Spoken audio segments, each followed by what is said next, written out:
안녕하세요, 복골룸입니다. 반갑습니다. 제가 또 찾아봤는데 이 한국이 입양의 역사에 대해서 좀 궁금해졌는데 일단 그건 안 찾아왔고요.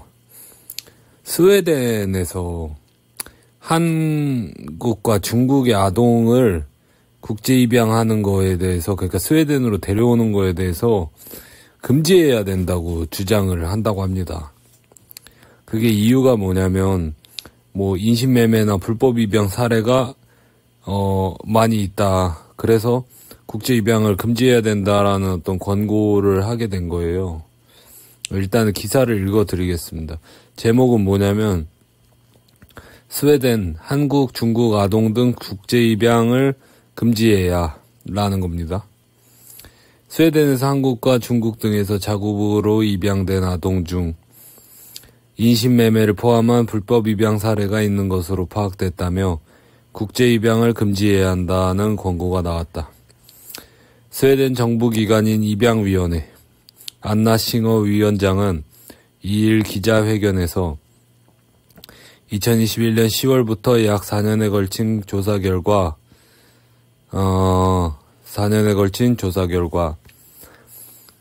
1970년대부터 2000년대까지 아동 인신매매 사건이 입양 과정에서 발생한 것으로 드러났다며 지난 수십 년간 한국, 중국, 콜롬비아, 스리랑카에서 불법적이고 비윤리적으로 어린이 수천 명이 납치됐다고 말했다. 또 이에 대해 스웨덴이 사과하고 국제 입양을 금지해야 한다고 강조했다. 여기서부터 일단 보법이 차이가 나죠. 왜냐면 이제 불법적으로 비윤리적으로 한 것에 대해서는 그 입양을 보낸 국가에서 그렇게 서류 조작이나 인신매매나 납치나 이렇게 한 거는 그렇게 한 거고, 스웨덴이 잘못한 게 있다고 하면 애를 돈 주고 가져온 거, 데려온 거, 그거밖에 없겠죠. 근데 그럼에도 이에 대해서 스웨덴이 사과를 하고 이제는 다시는 그런 일을 하지 않기 위해 국제 입양을 금지해야 한다 라고 얘기를 하는 거죠. 여기서부터 일단 보법이 다릅니다. 확실히 북유럽 국가라 그런지. 스웨덴 입양위의 이번 조사는 그리고 정부 기관이 입양위원회라는 게 있는 게 참 대단하네요. 우리도 있는지 모르겠네요. 우리도 입양을 보내는 그 홀트였나요? 뭐였나? 거기는 또 있던데. 거기도 파면 먼지 안 나오는 데 있겠습니까? 다 파봐야죠. 스웨덴 입양위의 이번 조사는 한국에서 스웨덴으로 입양된 아동들과 관련해 비윤리적 관행이 있었다는 의혹이 제기되면서 시작했다. 실제로 제가 조사했는데 엄청나게 많습니다. 부모가 동의를 안 했는, 친모가 동의를 안 했는데도 그냥 동의한 것으로 서류 조작해서 보내버린 사례도 있고, 그냥 파도 괴담만 나와요, 진짜로. 스웨덴 입양위에 따르면 스웨덴으로 입양된 아동 중에는 자발적이지 않거나 충분한 정보를 듣지 못하거나 동의가 없거나 그런 채로 입양된 경우도 많았다. 특히 아동 수천 명이 위조 서류를 갖춘 채 스웨덴으로 입양됐다. 친부모의 신원이 알려져 있어도 친부모의 동의를 증명하는 서명이 없는 서류를 갖고 있는 아동들도 있었다. 이 친부모도 사실이 아니라는 것도 있다고 합니다. 그리고 애기 사진을 보냈는데 애기랑 너무 안 닮아서 몇십 년 뒤에 확인을 해보니까 그 사진이 자기 사진이 아니었던 거예요. 별별 사례가 다 있습니다. 우리나라 그 입양 그거 보면은. 진짜 한심하죠. 근데 그러니까 어떤 세대도 리스펙할 만한 그런 세대는 없어. 그냥 다 병신이야. 싱어 위원장은 앞으로 국제 입양은 원칙적으로 금지하되 신청자와 아동 사이의 개인적인 관계가 있을 때에만 허용해야 한다고 강조했다. 그러니까 국제 입양은 이제 문 닫는 추세죠. 이거는 근데 여기 분은 되게 감성적으로 이야기하겠지만 이 전체 어떤 나라, 그러니까 지구 전체의 이제 인구가 증가세가 이제 둔화되고 있지 않습니까? 증가세가 이제 둔화되고 있으니까 다들 이제 국제 입양이나 뭐 이런 거에 대해서 걸어 잠그는 거죠. 예. 걸어 잠그고 자국민 위주로 이제 꾸리겠다. 자국민 계속 키워 나가겠다. 이렇게 생각을 한 게 아닐까. 그게 아니면 뭐 잘 모르겠지만 아무튼 인도주의적 차원에서도 너무 많은 어떤 끔찍한 일들이 벌어졌으니까. 예. 한국은 고아 수출국 막 뭐 이런 그런 것까지 들었던 나라니까. 참 그 이미지 세탁을 존나 잘했죠.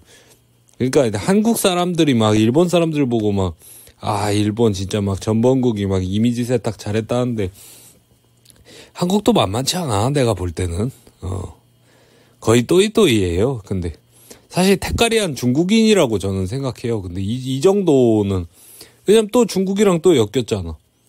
일본에서 막 일본 그거 하는 애들 본 적 있어요? 뭐 1500년대나 그렇지. 일본 뭐 입양아 문제 뭐 이런 거 본 적이 없어. 근데 그런 거 뭐 있긴 있었겠죠. 뭐 한 1800년대, 뭐 한 1900년대 뭐 초반 뭐 아니면 1800년 뭐 1860년 뭐 이런 때 있기야 있었겠죠. 지금이 아니라니까. 근데 지금도 우리나라는 2025년도도 300명 태어난 그 이제 고아 아동을 중에서 142명은 해외로 보내버린다는 거지. 그러니까 애들이 없다 뭐 이런 말도 다 거짓말이에요. 애들 태어나는 애들도 뭐 못 챙기는데 뭘. 애 좀 낳으세요 막 이런 것도 속지 마십시오 여러분. 다 거짓말입니다. 그냥 노예 생산해 주세요 빨리. 열받게 하지 말고 이렇게 얘기하는 거라고 돌려 말하는 거예요. 십새끼들. 또 스웨덴 정부가 입양아와 입양 문제를 지원하는 센터를 설립하고 여기서 보법이 달라. 입양위원회가 또 있는데 또 입양 문제를 지원하는 센터까지 설립해야 되는데 그리고 피해자들이 출생국을 방문하도록 스웨덴 크로나 15,000 스웨덴 크로나 약 217만 원. 근데 여기 유로가 아닌가? 여행 수당을 지급해야 한다고도 밝혔다. 다만 스웨덴 정부는 아직 권고안을 수용할지 여부는 밝히지 않았다. 뭐 어찌 됐건 수용이 되지 않더라도 수용이 안 될 수도 있죠. 뭐 극우파 입장에서는 아니 씨발 그 거지 같은 나라에서 스웨덴으로 입양시켜줬는데 감사한 줄 알아야지 막 이렇게 생각하는 사람들도 있을 거예요. 없길 바라야죠. 근데 있기야 있겠지. 근데 어찌 됐건 이러한 어떤 그 담론이 나온다는 것 자체가 정말 그래도 북유럽이 이렇게 헛살진 않았구나. 아무리 지금이야 막 그냥 우리가 깝죽거리고 막 또 무시하고 막 그래도 북유럽은 확실히 그 보법이 다르구나라는 생각을 많이 합니다. 사과할 땐 사과하고 책임질 땐 책임지는 한국이 제일 못하는 거죠. 한국은 사과하지 말아야 될 때는 또 존나 사과하고 사과해야 될 때는 또 안 하고 그리고 일단 책임은 기본적으로 안 지고 레전드죠. 태까리한 중국인이에요. 근데 진짜로 이러한 이 국제 입양이나 이런 것도 점점 그만두는 추세인데 한국은 아직도 하고 있고 그리고 엄청나게 많이 해왔습니다. 몇십 년 전에는 전두환 정부 때는 뭐 얼마였지? 뭐 2년에 6만 명이 나갔다나? 엄청나게 많이 나갔어요. 하여간 그러니까 30년간 20만 명 보냈대요. 정신 나간 숫자입니다. 진짜로. 그리고 그게 이제 전쟁 때야 어쩔 수 없었죠. 전쟁 때야 어쩔 수 없었지만 극단적으로 많이 발전을 했어. 80년대 때만 해도 전쟁과는 비교할 수 없이. 근데 그때 제일 많이 나갔다니까. 그러니까 한국에서는 한국은 책임지지 않는다. 결론은. 왜? 아기들도 책임지지 않고, 아기들도 책임지지 않아요. 그러니까 갈 곳 없는 그 불쌍한 아기들도 책임지지 않기 때문에, 이대남을 책임지거나 뭐 어떤 특정 세대를 책임지거나 이러지 않고 눈 하나 깜짝 안 하고 버릴 수 있는 그런 존재예요. 이 대한민국이라는 나라의 국가의 컨셉 자체가. 그러니까 여러분도 언제나 국가가 나를 버리고 배신할 수 있기 때문에 여러분도 언제라도 국가를 버릴 생각, 배신할 생각을 어느 정도는 마음속에 품고 있어야 된다 라는 겁니다. 스웨덴은 그래도 대단한 것 같습니다. 이런 마인드 자체가 담론이 계속 나오면 훨씬 낫죠. 예. 너무 PC에 막 찌들었다 막 뭐 이렇게 나는 봤는데 그래도 이런 건 또 필요하죠. 예. 이 고아에 대해서 다양한 사례를 가져올게요.